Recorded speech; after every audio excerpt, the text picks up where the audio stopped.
గారు ఏం చెప్పారు పదే పదే అనేది ఒక్కసారి వినిపిస్తాను సార్. చేసిన వాళ్ళు ఎవరైనా కూడా ఎంత పెద్దవాళ్ళైనా కూడా వాళ్ళ విషయాలు తెలియాలి, ఎందుకు చేసినారు అన్న విషయం బయటికి రావాలి. ఒక పద్ధతి ప్రకారం జరిగిన ఈ అంశాన్ని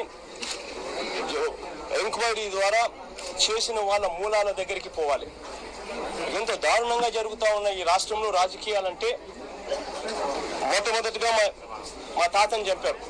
అది కూడా చంద్రబాబు నాయుడు గారు నాన్నగారిని తిరగకుండా చేయడం కోసం అని చెప్పి కట్టడి చేయాలి అన్న ఆలోచనతో ఆ రోజుల్లో మా గ్రాండ్ ఫాదర్ అబ్బని చంపారు.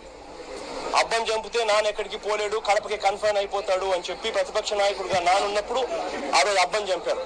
ఆ రోజు ముఖ్యమంత్రిగా ఉన్న వ్యక్తి ఇదే చంద్రబాబు నాయుడు గారు. ఆ తర్వాత మా నాన్నని చెప్పారు.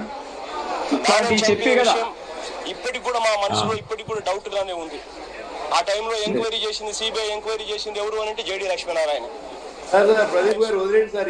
చంద్రబాబు నాయుడు ఛాలెంజ్ అసెంబ్లీకి ఎలా రాజశేఖర్ నానని చంపారు. దాని తర్వాత నన్ను చంపాలని ప్రయత్నం చేశారు. ఇవన్నీ చెప్పడం కంటే తర్వాత ఆయన ఎవడు చెబుతాడో చెప్తే చనిపోయింది.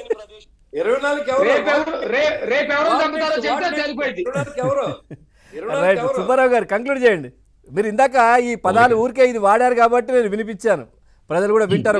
మేము మాట్లాడేవన్నీ రికార్డులేనండి, మేము మాట్లాడేవన్నీ రికార్డులే, వాస్తవాలే. అవును రైట్ సార్. సుబ్బారావు గారు ఫైనల్ గా ఒకటండి, ఆల్రెడీ తండ్రిని చంపినప్పుడు వీళ్ళే ఏం ప్రకటించారు, రిలయన్స్ వాళ్ళు చంపించారు, లావాదేవీలు కుదరలేదని చెప్పారు.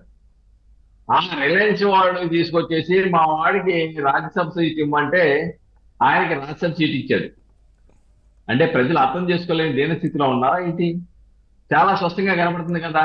నువ్వు రాజకీయ లబ్ధి కోసమే హత్య రాజకీయాలు చేశావు,